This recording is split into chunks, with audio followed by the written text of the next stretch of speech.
can be hard trying to really understand the 78 cards of tarot. That is a lot of cards to understand on a deeply personal level. I think the easiest way to start, or the easiest way to deepen any personal practice you may have, is to focus on the four suits. If you understand the four suits, and unlock all of the minor arcana, that is ace through to 10, and then the 16 court cards as well. So really having a deeply personal knowledge of the four suits is very powerful. The best way to understand the four suits, I would argue the best way to understand any spiritual practice is to use it to better understand yourself first. If you can't use tarot to better understand yourself, you're going to struggle to use it to understand anyone else. So it's about making the tarot suits deeply personal to you, your life, and the people that you know, whether that is the people in your everyday life or fictional characters, in shows or books that you love, but understanding you and your life through the lens of the four suits. Now, I'm going to share to you the way I read the four suits. If you have a different deck, if you have a different way of reading, it's fine. You can still use the same tools that I do to deepen your personal experience. My understanding of the four suits is deeply influenced by Rachel Pollack's 78 Degrees of Wisdom. When I read that, it was like something clicked in my brain. I see the suit of wands as masculine. It's a phallic symbol. To me, that is not necessarily to do with body. I highly identify with the suit of wands myself. It is to do with that active, dynamic, energetic mindset. It is fire. And people that are very, as I call them, onesie, tend to be sort of very energetic, very enthusiastic, very excitable, and often one step away from burnout. To me, this is inspiration. It is information coming down through the crown chakra. It is your libido, your passion, your energy. It is hard to explain because it's pre-verbal. The suit of cups is feminine. It is much more passive. That is not a weak word. That is a strong word. But it is not. It is, to me, I see a duality here of active and passive, and ideally we can handle both of those well. It represents to me our heart chakra, our womb, our feelings, our emotions, our soul, our right brain. And if you are very cupsy, then emotions, how you are feeling, how other people are feeling, and relationships is going to be the most important thing for you. The suit of swords is masculine again with that phallic symbol. It is air. And it is our left brain, our logical mind, our words, and our communication. People who are very swordsy, they are good with words, they are good with boundaries, they speak their truth, they tend to be organized and scheduled, and they they work to a deadline. That's the suit of swords. Suit of pentacles is feminine again. It is so it's slightly more passive suit, and again, I don't see that as a negative thing. We can be too driven just as we can be too passive. What we're looking for is the perfect balance. Suit of pentacles is earth. People that are pentacly, they tend to be very good at finding pleasure in activities, whether that's a sport or a crafting or a baking. They tend to be practically well organized. Pentacle people tend to, they're the ones that have the plasters in their bag, or the first aid kit in the back of the car. They tend to be practical, easygoing, often quite contented people. Pentacles. So have a think, which one of those do you, and I've got some more questions that I'm going to read in just a minute to sort of help you to really get to grips with this. But just immediately, which of these are strengths in you and which are weaknesses? I am really good at being enthusiastic. I am really good at being courageous and brave and bold and pushing through, sometimes to my detriment.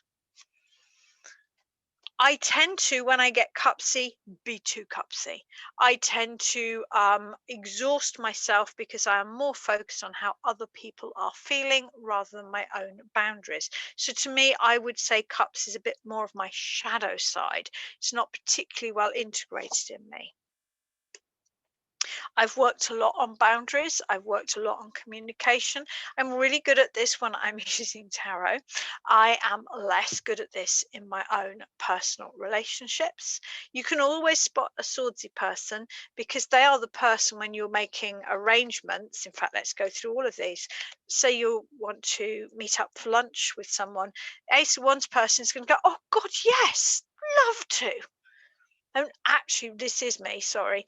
Don't actually write it down in the diary. And by the time the lunch comes, they're already triple booked anyway. And they're left thinking, oh God, how do I rearrange this to make it work?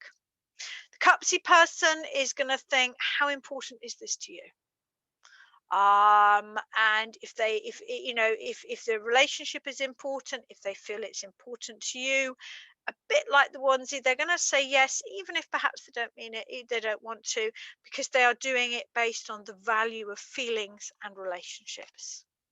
The swordsy person is the one that's going to say, let me check my diary.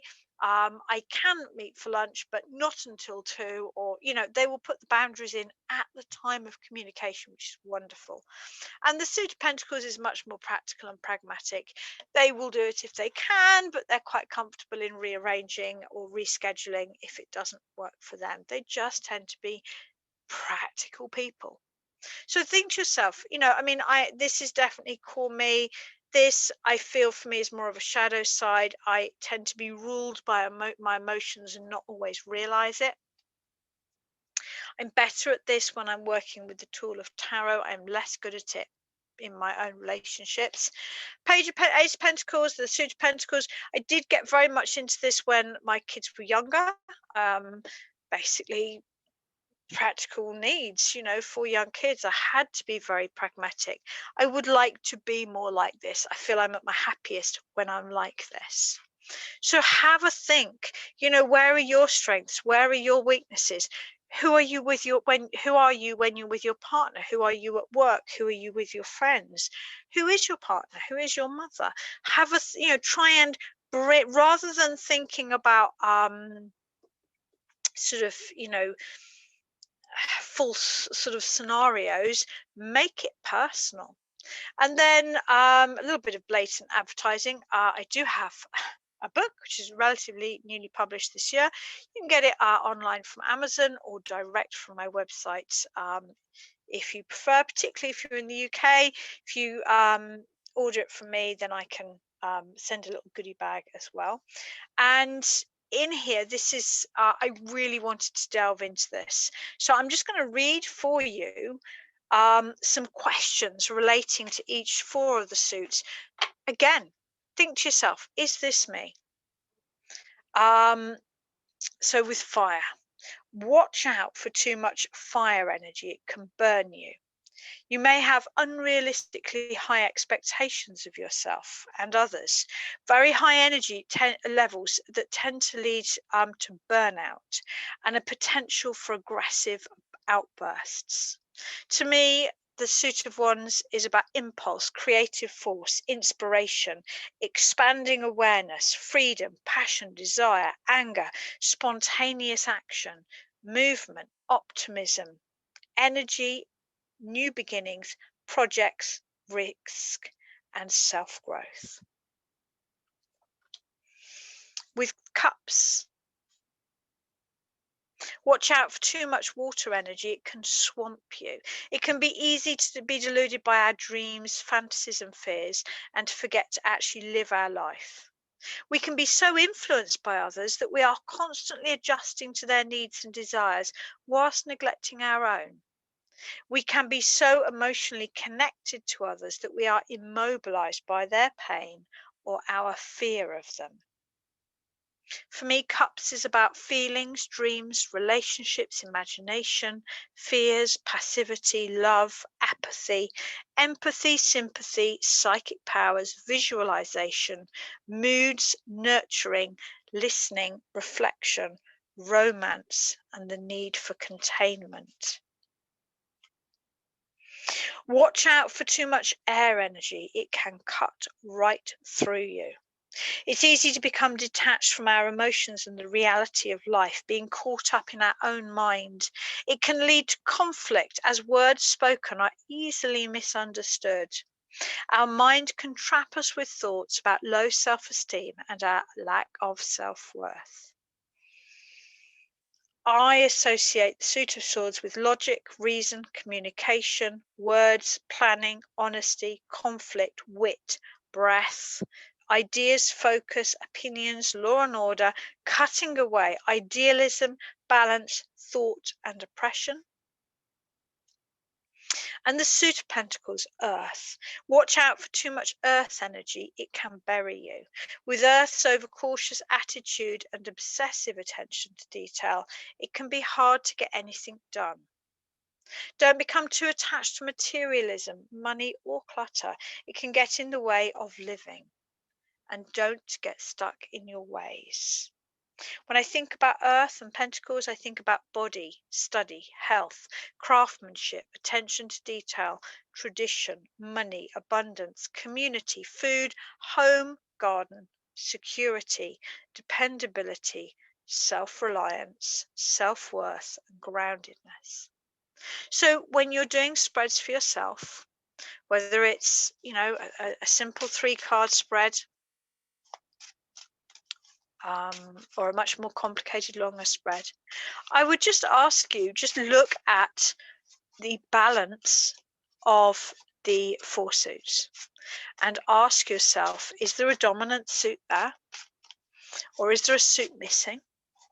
Is there a suit that I am caught up in right now that I could do with balancing out? Or is there a block in my balance of suits? Is there one that's completely missing that really resonates with me?